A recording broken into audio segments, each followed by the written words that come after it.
Scenes of violence in Afghanistan triggered painful memories for Hossein Mahrammi and his wife, Razia Mahrami, refugees living in the US. He sees the hope of a democratic, peaceful Afghanistan vanishing as the Taliban take over the country and the future of family and friends there uncertain.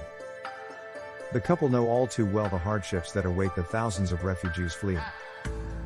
What we are watching in the news is real to us, Mahrammi says, referring to the gruesome scenes of people desperately trying to leave his home country and the massive attack at the Kabul airport. The rapid withdrawal of American armed forces from Afghanistan brings out a mixture of feelings, the couple say: pain, helplessness, stress, anxiety. They worry to death about those trapped in their country, and at times they feel guilty because they are safe here in America. Mahrammi says he often asks himself, "Why am I here?"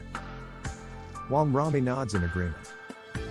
Sitting in their sunlit living room one recent morning, Mahrammi and Mahrami reflect on the news from their homeland.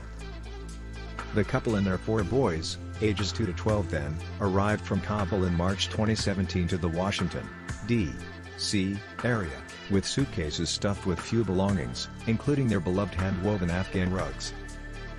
Mahrammi, a trained economist, worked with the U.S. government in Kabul for more than a decade and received a Special Immigrant Visa. He feared for his family's safety, he says, not only because of the work he did, but because the family is Hazara Shiite, a minority ethnic group that's been highly persecuted by the Taliban.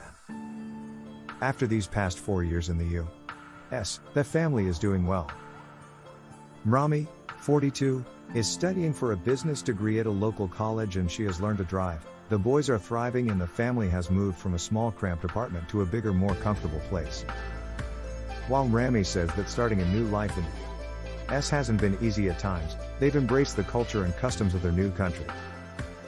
Their eldest son, Shahid, a tall, lanky 17-year-old with an easy smile, sits silently between his parents.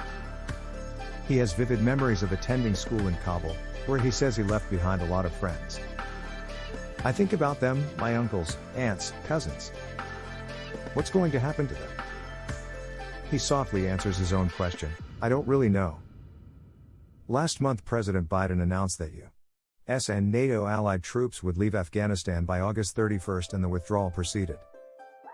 "Since the day the Taliban entered Kabul, I've had no sleep," Mahrammi says, adding that he's consulted a neurologist for help.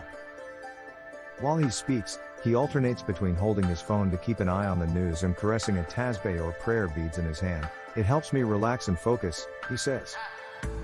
Suddenly his phone beeps, and after glancing at it, Mahrammi closes his eyes and sighs quietly.